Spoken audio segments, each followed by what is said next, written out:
오늘 우리가 함께 읽을 기록된 하나님 말씀은 신약의 말씀 사도행전 16장 16에서 34절까지의 말씀입니다.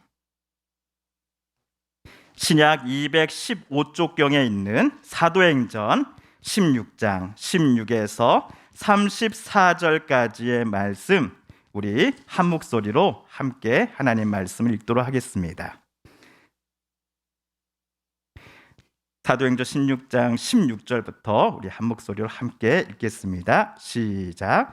우리가 기도하는 곳에 가다가 점치는 귀신 들린 여종 하나를 만나니 점으로 그 주인들에게 큰 이익을 주는 자라. 그가 바울과 우리를 따라와 소리 질러 이르되 이 사람들은 지극히 높은 하나님의 종으로서 구원의 길을 너희에게 전하는 자라 하며 이같이 여러 날을 하는지라. 바울이 심히 괴로워하여 돌이켜 그 귀신에게 이르되 예수 그리스도의 이름으로 내가 내게 명하노니 그에게서 나오라 하니 귀신이 즉시 나오니라. 여종의 주인들은 자기 수익에 소망이 끊어진 것을 보고 바울과 실라를 붙잡아 장토로 관리들에게 끌어갔다가 상관들 앞에 데리고 가서 말하되 이 사람들이 유대인들인데 우리 성을 심히 요란하게 하여 로마 사람인 우리가 받지도 못하고 행하지도 못할 풍속을 전한다 하거늘 우리가 일제히 일어나 고발하니 상관들이 옷을 찢어 벗기고 매로 치라 하여 많이 친 후에 옥에 가두고 간수에게 명하여 든든히 지키라 하니 그가 이러한 명령을 받아 그들을 깊은 옥에 가두고 그 발을 착고에 든든히 채웠더니 한밤중에 바울과 실라가 기도하고 하나님을 찬송하며 죄수들이 듣더라. 이에 갑자기 큰 지진이 나서 옥토가 움직이고 문이 곧 다 열리며 모든 사람의 매인 것이 다 벗어진지라. 간수가 자다가 깨어 옥문들이 열린 것을 보고 죄수들이 도망한 줄 생각하고 칼을 빼어 자결하려 하거늘 바울이 크게 소리질러 이르되 내 몸을 상하지 말라. 우리가 다 여기 있노라 하니 간수가 등불을 달라고 하며 뛰어 들어가 무서워 떨며 바울과 실라 앞에 엎드리고 그들을 데리고 나가 이르되 선생들이여 내가 어떻게 하여야 구원을 받으리까 하거늘 이르되 주 예수를 믿으라. 그리하면 너와 내 집이 구원을 받으리라 하고 주의 말씀을 그 사람과 그 집에 있는 모든 사람에게 전하더라. 그 밤 그 시각에 간수가 그들을 데려다가 그 맞은 자리를 씻어주고 자기와 그 온 가족이 다 세례를 받은 후 그들을 데리고 자기 집에 올라가서 음식을 차려주고 그와 온 집안이 하나님을 믿음으로 크게 기뻐하니라. 아멘.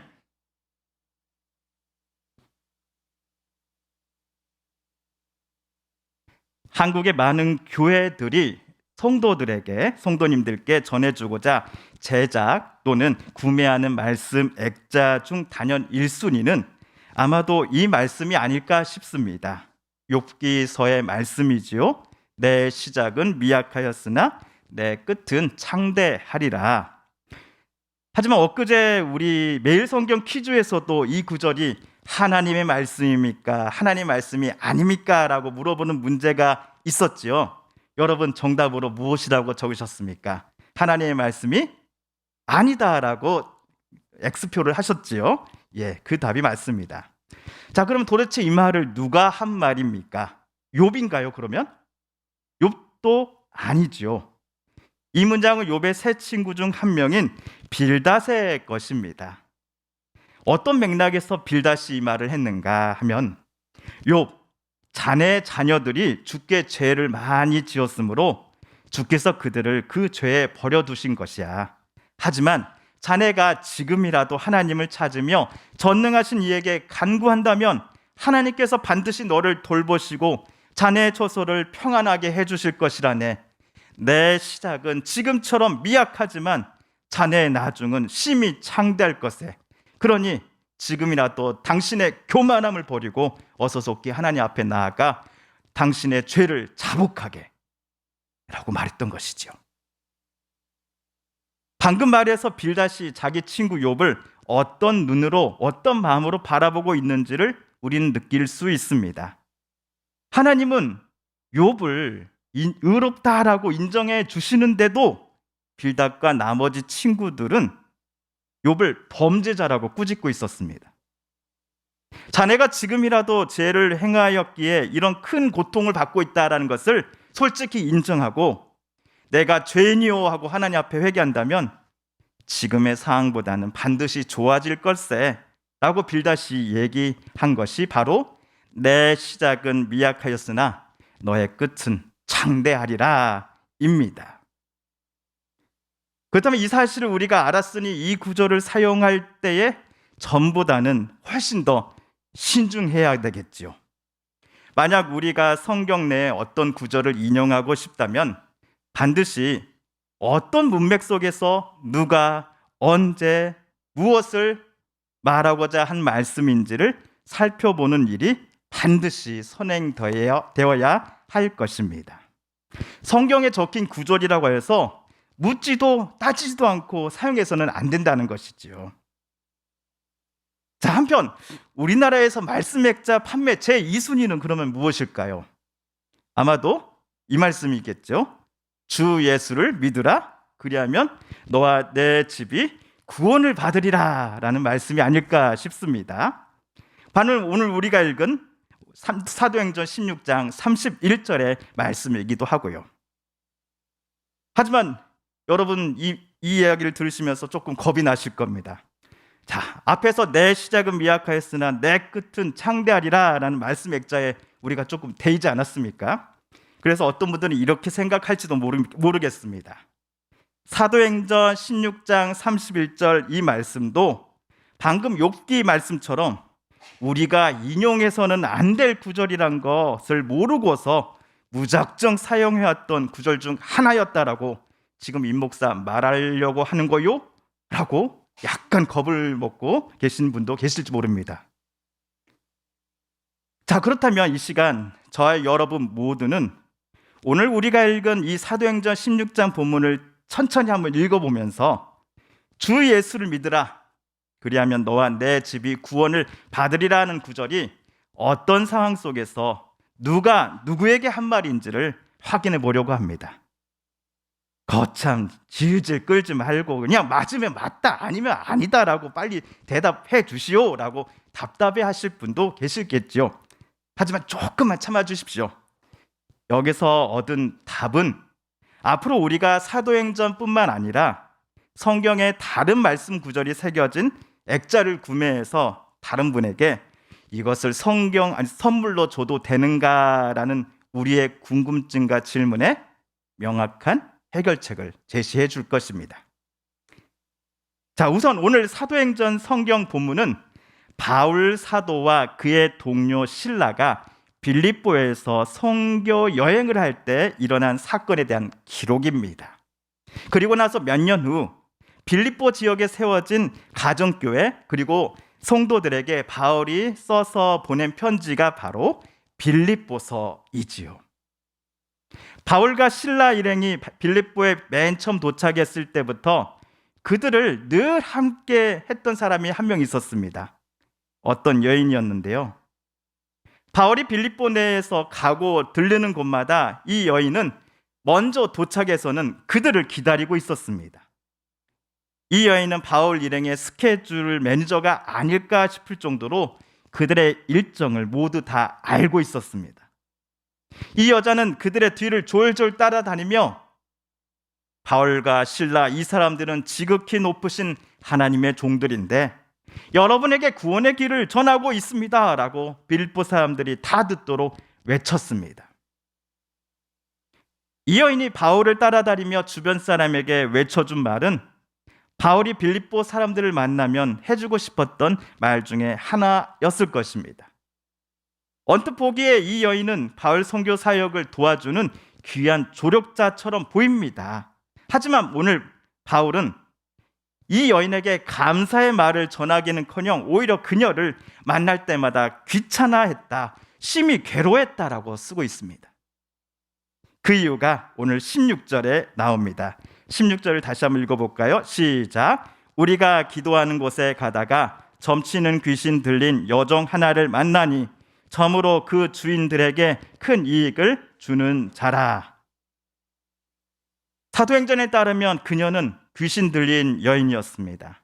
그녀는 나이가 어린 소녀였을 것입니다. 사람의 속마음마저 꿰뚫어 보는 듯한 투시 능력을 소유하고 있는 듯 보입니다. 성경은 그녀의 이 모든 능력이 실은 그녀가 귀신이 들렸기에 생겨난 것이다라고 우리에게 말해줍니다. 바울은 참다 못해 어느 날 그녀를 향해 내가 예수 그리스도의 이름으로 명하노니 이 여자에게서 나오라라고 외칩니다. 그러자 바로 즉시 그녀에게서 귀신이 나왔습니다. 복음서에서 어떤 사람은 예수님을 찾아와 자기 아들에게서 제발 귀신을 쫓아내달라고 간청하지요. 내 아이가 이제부터는 사람답게 살게 해달라고 예수님께 부모는 찾아와 간청했습니다. 하지만 오늘 사도행전에서 귀신 들린 소녀를 자기 종으로 두고 있었던 주인들은 예수님의 사도인 바울을 빌립보에서 쫓아내려고 했습니다. 그들은 귀신 들린 소녀를 통해 돈을 상당히 벌어왔기 때문입니다. 이들 주인들이 소녀를 통해 벌은 돈은 진실하게 땀 흘리며 일한 대가로 얻은 돈이 아니었습니다. 돈을 지금처럼 자기네들에게 벌어다 줄 수만 있다면 귀신 때문에 이 소녀가 자신의 몸과 마음이 상해 가더라도 주인들은 전혀 상관하지 않았습니다.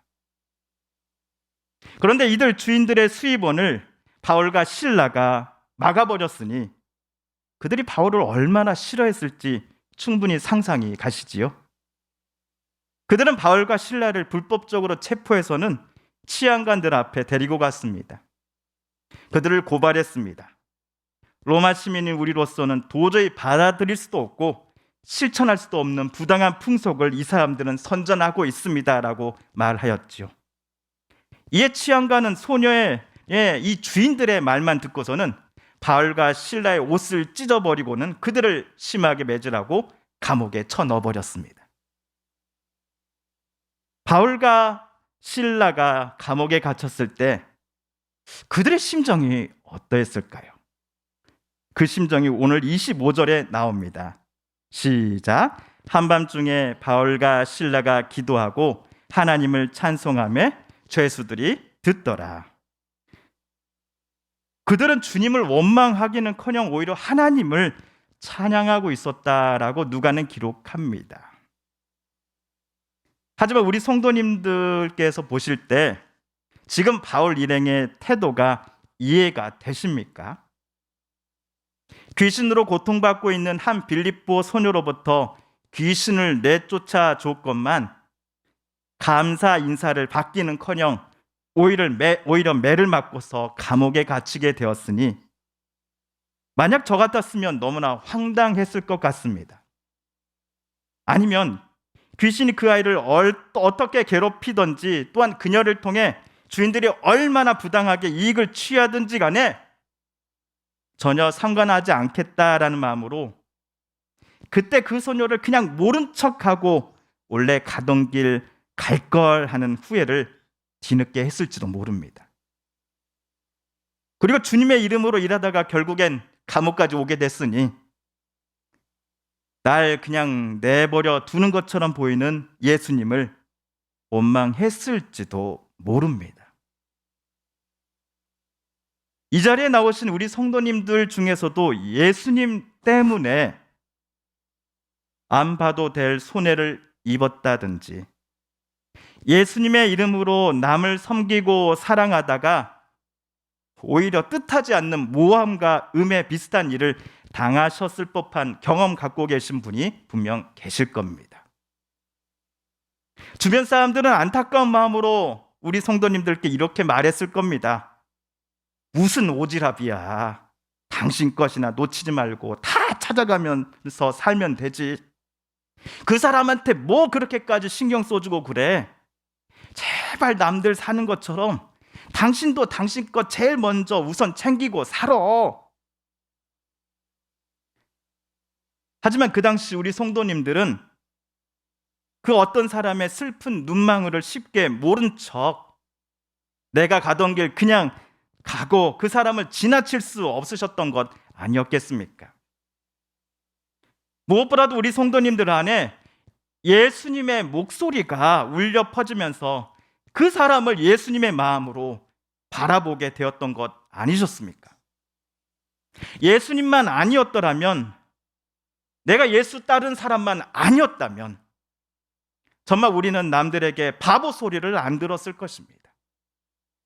아마도 오늘 사도행전에서 바울과 실라도 같은 마음으로 귀신 들린 빌립보의 소녀를 바라보았을 것입니다.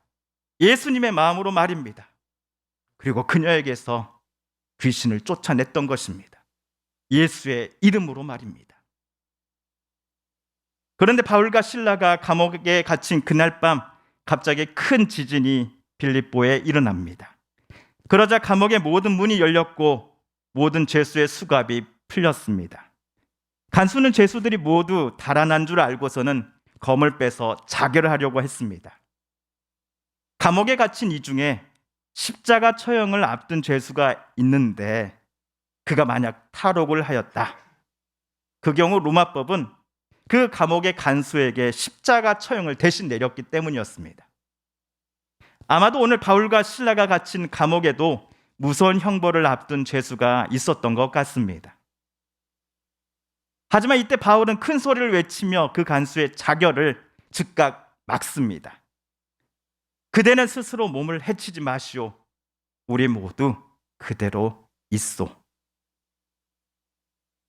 캄캄한 밤, 그리고 일어난 초자연적인 지진과 같은 사건, 그리고 감옥 저편 어둠 속에서 들려오는 중년 남자의 목소리. 간수는 두려워 떨면서 등불을 가지고 목소리가 나는 쪽으로 벌벌 떨면서 걸어가기 시작합니다.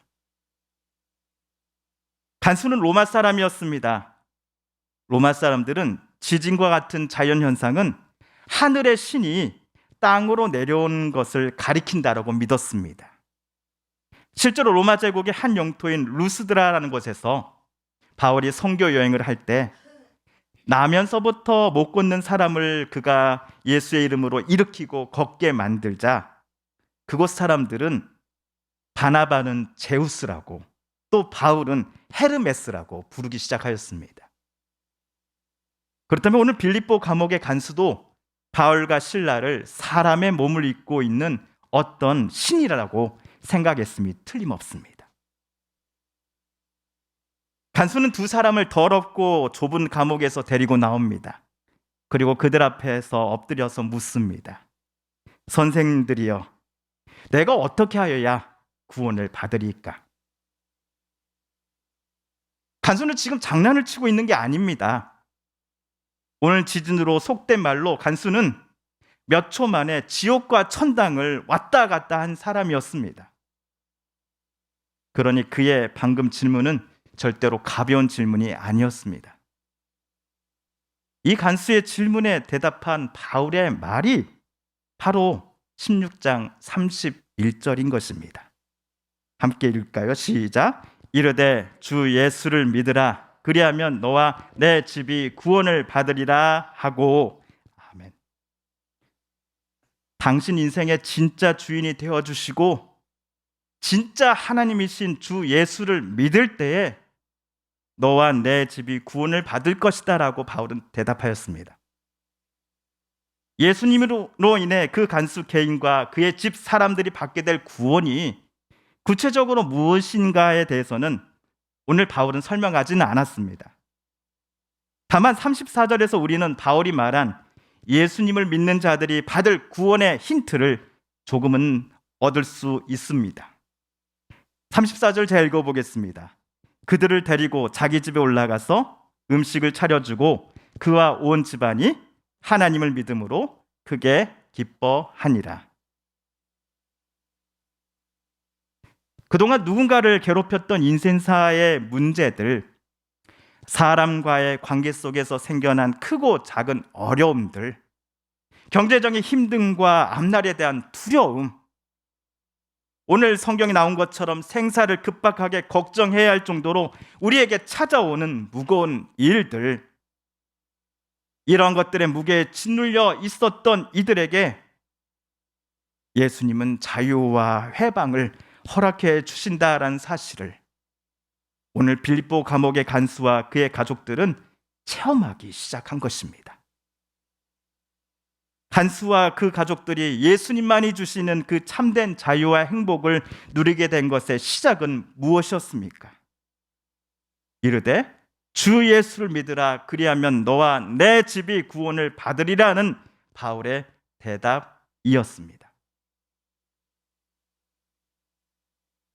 지금까지 우리는 16장 이 31절의 말씀이 어떤 맥락에서 누가 누구에게 한 말인지를 비록 짧은 시간이지만 함께 찾아보고 묵상해 보았습니다. 그러니 이 바울의 대답이 새겨진 말씀 액자를 구입에다가 다른 가정에 선물로 드려도 아무 문제가 되지 않습니다. 여러 말씀 액자 중에서 최고가 아닐까라고 저는 개인적으로 생각하고 또 추천해드리고 싶습니다. 다만 오늘 이 말씀이 새겨진 액자를 누군가에게 선물로 드리실 때에 그분과 그의 가정을 위해 하나님 앞에 기도하는 것을 우리는 함께 시작해야 합니다.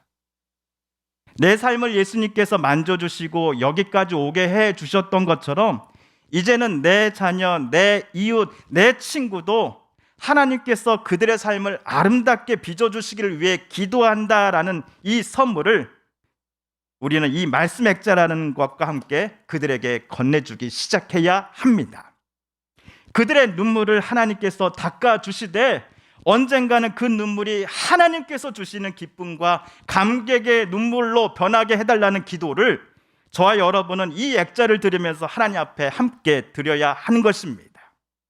이들이 우리처럼 부활하신 예수님의 또 다른 증인이요 증거자가 되어 살아갈 것을 기대하면서 말입니다. 또한 우리가 오늘 또 내일 또 늘 예수님과 동행하며 주변 이들에게 예수님의 그 구원을 그리고 예수님이 주시는 그 기쁨과 해방과 자유함을 내 삶과 내 말과 내 행동을 통해 증거할 것을 이 아침 다짐해 보고 싶습니다. 우리는 예수님으로 인해 구원받았기 때문입니다.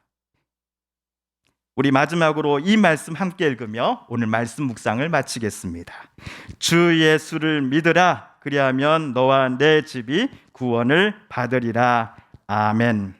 함께 기도하겠습니다.